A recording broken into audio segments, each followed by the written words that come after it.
get back out today. Third down day, a little bit of red zone work. I thought it was good energy. From the guys. I thought defensive guys really flying around. Had some guys that were down today offensively. You had some guys that got opportunity, and have to make sure that we're capitalizing on those opportunities that you get. Everybody talks about wanting more, but when it's thrown there at you, you got to show you're ready for more. So I thought there were some areas we got to be cleaner and better there.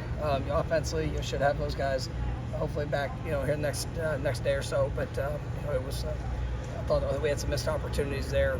Just in certain position groups. There on the offensive side of the ball, had some solid response, but just not as consistent throughout what we needed. So go to work and keep getting better. How far has Jabril come in the last year? Jabril's definitely growing in a lot of different ways. The physical part of his development. We knew whenever he signed here that was going to be a big part of it and a part of a process for him. He was really spending a lot of time.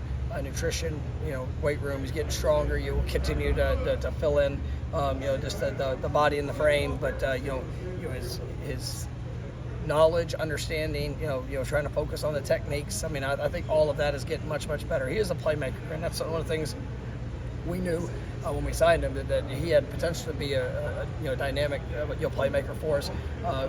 We also understood it was going to probably take a few years, but I mean you see him really starting to emerge. You praised young DBs throughout the year, the freshman DBs, Kai Bates being one, seemingly taking advantage of opportunities. How has he done recently? No, really good. I thought him, Charles, those guys, Ricky Knight, I've really been pleased with what I've seen from that group. I think they've got, great upsides in what they're doing.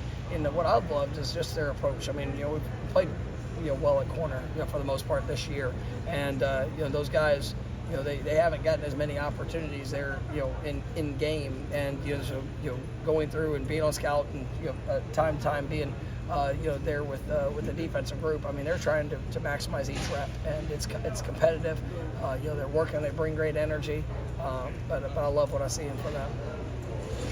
You mentioned the offense kind of struggling today. Was there one thing in specific that stood out that you really didn't like? No, just some guys that maybe haven't been in the rotation that got opportunities, and whether it's mistake or lack of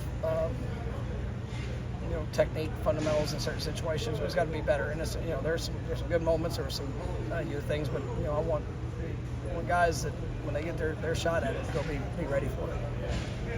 When it comes to in-game, somebody was asking us about just most of the offensive coaches seem to be on field. At this point in the season, is it worth putting anybody in the booth, or just you guys communicate like this when you're winning a bunch of games last year too? So I understand you have it why you have it, but do you like the way everything works communication-wise, having all the coaches on the field during the game? Yeah, obviously we've operated in a way that I feel is best for us. It hasn't looked very good, and I understand that you're always evaluating what can be better, and but I think that the communication has been good, and it's with the dynamic of iPad and things like that. It's all part of potential reasoning of the way that we are situated, the way we're situated.